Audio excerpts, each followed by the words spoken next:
Martabakmu masih sering bantat? Yuk kita bahas sama-sama biar nanti martabakmu bisa mengembang dengan sempurna, gak bantat lagi. Jadi kali ini kita bahas yang gagal-gagal dulu ya. Yang hasil martabaknya bagus kan udah sering dibahas. Yuk langsung aja kita simak sama-sama penjelasannya. Ini martabaknya menggunakan soda kue saja, tidak menggunakan baking powder. Jadi memang soda kue itu kalau kita belum pandai di pengapian akan sulit sekali untuk mengembang. Tapi soda kue itu bagus banget untuk membentuk serat-serat martabak yang panjang-panjang. Jadi teman-teman kalau belum bisa menggunakan soda kue aja silakan di backup sama baking powder double acting. Cuman saran saya masukkan baking powder double actingnya sesaat mau manggang bersama soda kue. Jadi baking powder itu tidak mempengaruhi tekstur martabak kalian walaupun kalian dalam proses menunggu pelanggan ya lagi merintis berdagangnya. Seandainya kalian masukkan baking powder di saat menunggu pelanggan, maka baking powder itu akan mempengaruhi tekstur martabak kalian, akan mengubah ke arah pancake atau menuju bolu. Dalam 3 jam saja sudah berubah, apalagi yang ada telur di dalam adonan kita. Jadi tidak disarankan kalau menurut saya pakai baking powder terutama yang ada telur, kecuali kalian pakai yang resep ekonomis.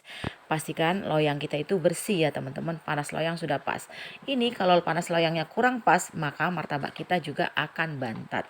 Pastikan itu kebersihan loyang itu dijaga. Karena kalau loyang itu nggak bersih, bagian kulitnya itu tidak menempel dengan sempurna ke dasar loyang, akhirnya akan putih-putih seperti panuan karena tidak bersih, ada bagian titik-titik yang nggak bersih, misalnya terkena minyak ataupun masih ada adonan yang sudah kita angkat tadi lengket kembali. Nah ini loyangnya kurang panas ya teman-teman. Walaupun sudah berusaha digeber full, ini nggak juga bisa terbantu. Jadi perlu sekali untuk memanaskan loyang betul-betul, terutama loyang yang habis dimatikan, misalnya nunggu pelanggan. Jadi butuh waktu lebih lama untuk panas merata. Saran saya ketika memanaskannya, tutup aja supaya lebih cepat.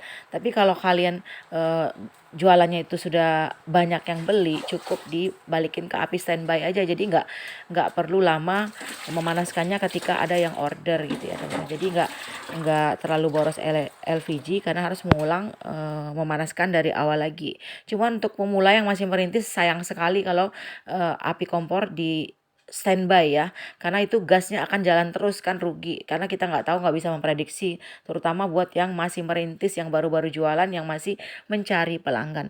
Ini kalau kurang panas walaupun digeber full juga nggak akan tetap terbantu teman-teman. Tapi kalau di dalamnya tuh ada baking powder, biasanya digeber full akan lebih cepat, terutama loyang-loyang lebih tipis. Tapi kalau loyang tebal seperti semi premium ini kadang-kadang nggak bisa terbantu ya teman-teman, terutama yang hanya menggunakan soda kue. Jadi penting sekali panas loyang yang utama itu.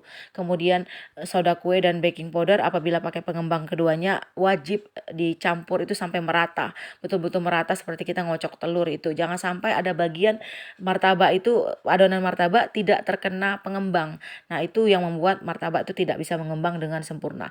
Yang ketiga tadi adalah kebersihan loyang. Jadi wajib banget, saya selalu membersihkan pakai gerenjang cuci piring itu yang kawat, kemudian saya lap lagi sama kain bersih, baru saya tuang. Saya memastikan loyang pasti sudah bersih, barulah akan saya tuang. Pun tanda martabak itu akan gagal, kita udah bisa dengar dari bunyi tuangan tuh biasanya teman-teman. Kalau bunyinya itu nggak ada sama sekali, senyap sama sekali, walaupun nah itu walaupun digeber kadang-kadang nggak bisa selamat teman-teman. Saya sering juga mengalami itu. Jadi kalau kalian masih mengalami gitu, perhatikan yang sudah saya jabarkan tadi 3 macam itu ya, yang akan mempengaruhi tekstur martabak kalian mengembang atau tidak teman-teman. Untuk tingkat kekalisan adonan, kalau memang misalnya adonan kalian tidak kalis, tidak bagus, itu paling dia akan mempengaruhi tekstur martabak itu setelah dingin nanti akan mulai mengeras itu teman-teman. Jadi penting sekali kita membuat martabak itu sampai kalis.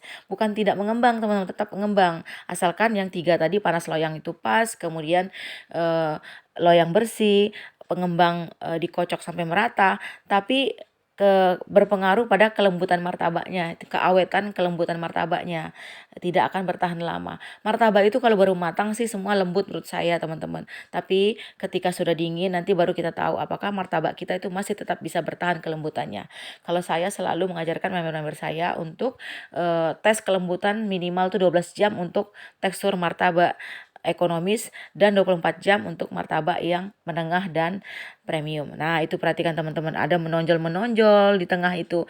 Itu panas loyang tidak merata. Jadi bagian yang menonjol itu ada bulat besar seperti itu menggelembung, itu bagian yang tidak menempel pada dasar loyang. Jadi nanti kalau kita angkat, kita perhatikan di kulit martabak itu warnanya putih. Dia nggak nempel langsung sama dasar loyang kita. Nah, itu karena kurang panas. Yang kedua itu karena misalnya kurang bersih juga bisa seperti itu, teman-teman. Tapi kalau kurang bersih loyang, misalnya ada minyak-minyak di situ, dia nggak nempel juga minyaknya. Makanya scraper itu untuk mengangkat dipisah sama scraper, jangan sampai terkena margarin atau butter ketika kita mengolesin. Jadi aku punya dua scraper satu khusus untuk mengangkat, yang scraper satu khusus untuk mengangkat martabak yang sudah dioles sama margarin atau butter. Jadi yang untuk mengangkat dari loyang itu nggak terkena sama sekali sama minyak-minyak. Itu pastikan tempatnya juga terpisah supaya harus bersih, nggak boleh ada minyak-minyak. Ini sengaja aku panggang sampai selesai ya teman-teman, biar teman-teman bisa lihat bagaimana hasilnya setelah kita copot dari loyang. Untuk martabak yang tanpa kuning telur biasanya akan lengket parah ketika loyang tidak panas. Walaupun tadi saya geber full ya teman-teman. Nah, perhatikan itu bagian itu yang tercopot itu dia nggak kurang panas, yang ada toto-toto coklat itu. Jadi ketika dicopot itu dia eh, lengket gitu, nggak bisa dicopot dengan sempurna. Bahkan terkadang kalau nggak bersih itu ada bekas minyak atau nggak tercampur rata baking powder soda kuenya, itu akan mengelembung ke atas tuh sampai betul-betul sampai ke atas putihnya itu tebal ya. Kalau ini sekedar nggak bisa dicopot. Jadi ada 3 penyebabnya tadi, loyang kurang panas, kemudian pengembang tidak teraduk dengan sempurna sehingga bagiannya itu ada yang mengeras dan mendebal, menonjol, dan loyang juga masih kurang bersih. Jadi 3 itu mempengaruhi banget kegagalan dari martabak ini. Nah, mudah-mudahan bisa bermanfaat buat teman-teman yang lagi. Pasti ada yang nanya, kenapa kulitnya bisa kecoklat bun, nggak putih-putih? Karena adonan ini ada warnanya, ada pasta red velvet, jadi nggak pucet. Dan kedua, saya geber full tadi api kompor, tapi tetap juga tidak bisa membantu ya teman-teman, karena 3 faktor yang sudah saya sebutkan tadi. Kalau salah satu aja kadang-kadang masih bisa kok. Paling misalnya kalau ada minyak atau kotor loyang kita itu ada putih-putih aja, menebal gitu, ada bagian sedikit tidak mengembang tapi yang lain mengembang. Kemudian misalnya soda kue atau baking powder itu tidak teraduk dengan sempurna, ada bagian yang masih berserat juga. Kalau ini betul-betul nggak mengembang sama sekali, nggak terbentuk serat. Yang pertama itu penyebab terbesarnya adalah loyang kurang panas. Kalian bisa dengarin bunyi tuangannya di awal tadi ya, bunyinya itu senyap banget, nggak ada terdengar sama sekali. Jadi harusnya bunyinya itu ketika kita tes air itu menggerak-gerak gitu teman. Nah, ini lanjut aku untuk membersihkan loyang. Jadi loyang ini betul-betul aku bersihkan betul-betul untuk selanjutnya supaya tidak gagal lagi teman-teman ya. Nah, dibersihkan pakai gerenjeng kawat cuci piring ini. Ini jangan sampai terkena minyak-minyak ya teman-teman. Kecuali martabak ragi. Kalau martabak ragi itu walaupun ada kurang bersih loyangnya tetap mengembang dengan sempurna karena ada bantuan dari ragi itu. Ini teman-teman pastikan panas loyang sudah pas. Kalau kalian belum biasa dengan piling pakai telapak tangan beberapa sentimeter, kalian tes aja pakai percikan air seperti ini. Nah, itu sudah ada asap-asap.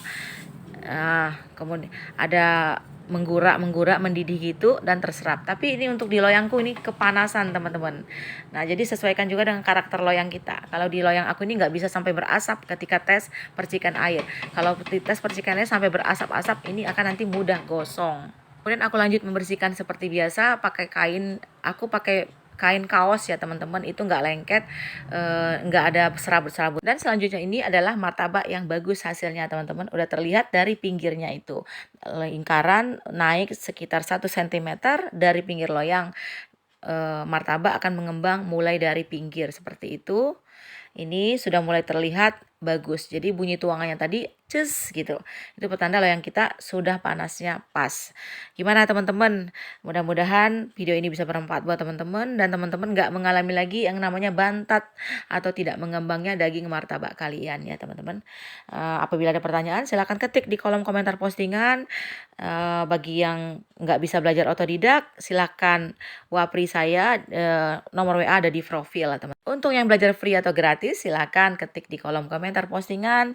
Terima kasih sudah menonton sampai akhir. Melah buat martabak lemak nian oi. Assalamualaikum warahmatullahi wabarakatuh.